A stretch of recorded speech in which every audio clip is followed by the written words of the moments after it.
mean, yeah, because that's exactly how you feel. You're no longer you're a cancer patient.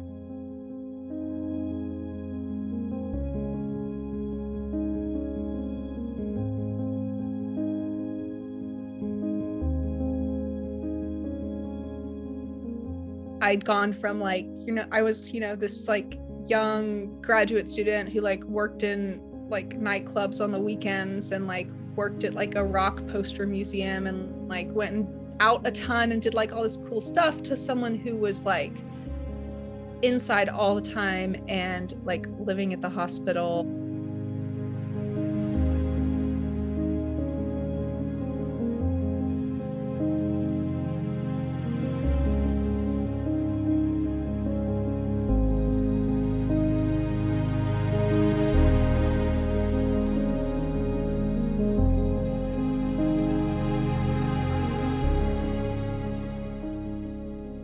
As we get into now, sort of some self-discoveries that you had during cancer, and I thought they were really awesome. One is, you said you always like style and some fashion, but you never truly like kind of went for it. But going through treatment actually inspired you, or having cancer, this diagnosis inspired you a bit. Can you share more about that? Yeah. So I got way more into kind of fashion and style and expressing myself through that kind of thing when I was sick. Became one of those things where I was like, okay, I've lost my hair and like losing my eyebrows. I'm like gaining weight. I'm kind of puffy. I'm not like healthy looking. So I want to be able to present myself well still. So I started like, doing my makeup every day and like buying a lot more clothes and stuff. And at first it was a little bit like, oh, I want to feel healthy, but then it just kind of became this thing of like, this is fun. And I took a photo every time I was at the doctor's office. I took like a fashion photo. I like would take my little fashion selfie. And I, because I just had all these like really fun outfits. It was this self-expression for you. It was something that kind of helped me see past the blandness of my like everyday surroundings and like hospitals and in my room and stuff like that. And made me kind of, in a time I was feeling very numb, because you're on a lot of medication, you're dealing with a lot of like anxiety and stress and stuff. I was feeling very like numb in terms of like who I was. I felt like I didn't belong to myself. I felt like I belonged to the doctors and I belonged to the people who were worried about me. And like my body was not mine at all. And I think that the self-expression that came from, trying crazy makeup colors and different clothes and things like that kind of allowed me to like reclaim my body a little bit. And what I'm hearing too is reclaim your identity, because it's like, this thing comes and it almost like could rob us of this thing, like identity that we've built for ourselves. Like you said, you felt like your body belonged to everybody else. What part of that was so important in reestablishing that, like, no, I am Kelsey, this is my identity?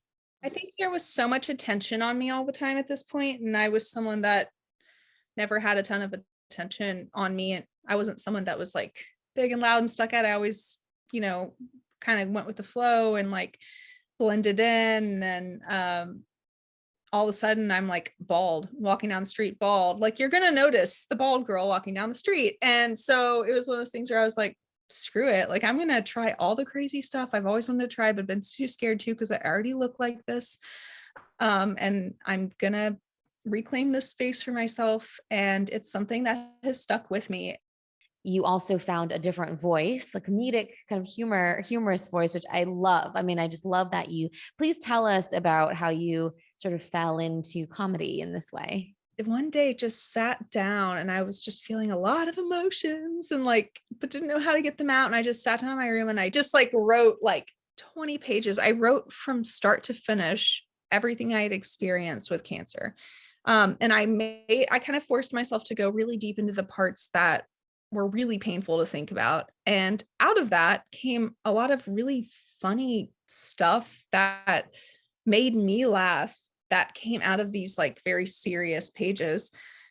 So I was able to kind of put together a little stand-up set, and it was just tons of fun. And I did that up until right before the pandemic, and I haven't gone back because I part of me associates it with that time. And I still, and a lot of my jokes were about cancer. And so I am trying to kind of like renegotiate my identity and my relationship with that. But that kind of did launch me into screenwriting and like humor writing, which I do with fervor now, and I do it all the time, and I really, really love it. So that was very important.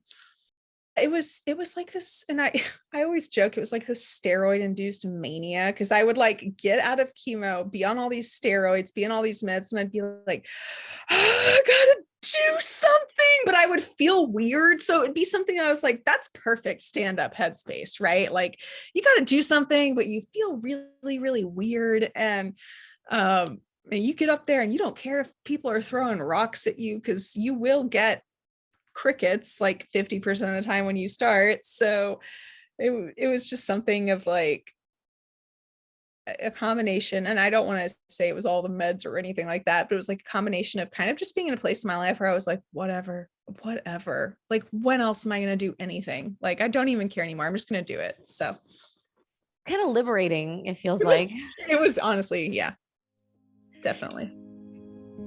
There are like a lot of people that live with chronic cancer that live beautiful lives, and that cancer patients we're not just like people like zombie walking down the hospital. That's not what we are,